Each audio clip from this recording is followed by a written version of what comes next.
करवीर तालुक्यातील शिये इथल्या श्री महादेव सहकारी दूध व्यावसायिक आणि कृषीपूरक संस्थेची निवडणूक 25 मे रोजी झाली।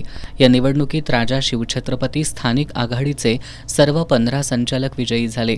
आज या नूतन संचालकांनी अजिंक्यतारा कार्यालयात विधान परिषदेतील काँग्रेसचे गटनेते आमदार सतेज पाटील यांची सदिच्छा भेट घेतली। यावेळी आमदार पाटील यांनी नूतन संचालकांचा सत्कार करून त्यांना शुभेच्छा दिल्या।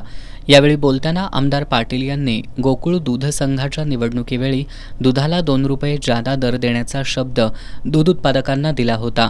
प्रत्यक्षात 12 रुपयांची वाढ दिल्याचं सांगितलं। गोकुळ आणि जिल्हा बँकेच्या माध्यमातून दूध उत्पादक शेतकऱ्यांसाठीच्या योजनांचा लाभ मिळवून देण्याचा प्रयत्न महादेव दूध संस्थेच्या नूतन संचालकांनी करावा असं आवाहन त्यांनी केलं। गोकुळ आणि जिल्हा बँकेच्या माध्यमातून दूध उत्पादक शेतकऱ्यांना सर्वतोपरी सहकार्य करू अशी ग्वाही आमदार सतेज पाटील यांनी दिली। उद्धव बाळासाहेब ठाकरे शिवसेना पक्षाचे उपनेते संजय पवार यांनी महादेव दूध सहकारी संस्थेच्या नूतन संचालकांनी सभासदाभिमुख कारभार करण्याचं आवाहन केलं।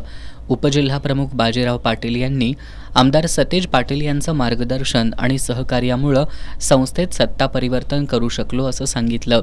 याप्रसंगी उद्धव बाळासाहेब ठाकरे शिवसेना पक्षाचे सहसंपर्क प्रमुख विजय देवणे, गोकुळचे संचालक बाबासो चौगले, बयाजी शेळके, हणमंत पाटील, विकास चौगले, तंटामुक्त समितीचे अध्यक्ष पांडुरंग पाटील, दत्तात्रय शिंदे, MD पाटील, सुदर्शन गाडवे, शहाजी काशीद, प्रवीण चौगुले, विश्वनाथ पाटील, प्रभाकर काशीद, उपसरपंच विलास गुरव आदी उपस्थित होते।